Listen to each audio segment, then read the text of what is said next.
Jambo langu la pili, Mheshimiwa Rais, mkoa wa Dar es Salaam umefanikiwa kutenga barabara kila Jumamosi, wanaifunga kwa masaa 3 mpaka 4.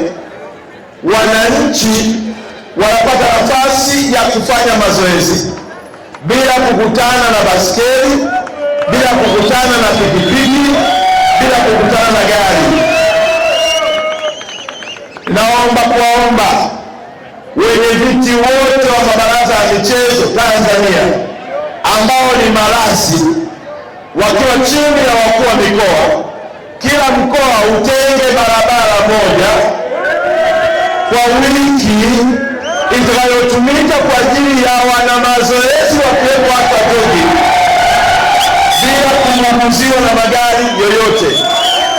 Mfano mzuri, Dar es Salaam sasa hivi ukipita kuanzia barabara ya Dakani mpaka kule Sikifu, kila Jumamosi utakuta barabara hiyo imefungwa, watu wanatoka, wazee, watu wazima, vijana na watoto wanafanya mazoezi, wenye kutembea wanatembea, wenye kukimbia wanakimbia.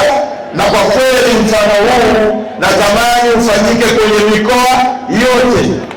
Na kwa kuwa hapa sasa mbunge wenu ndio waziri wa habari, michezo, sanaa na utamaduni, basi naomba mnivishe nguo kwa kuwashinda watu wa Dar es Salaam.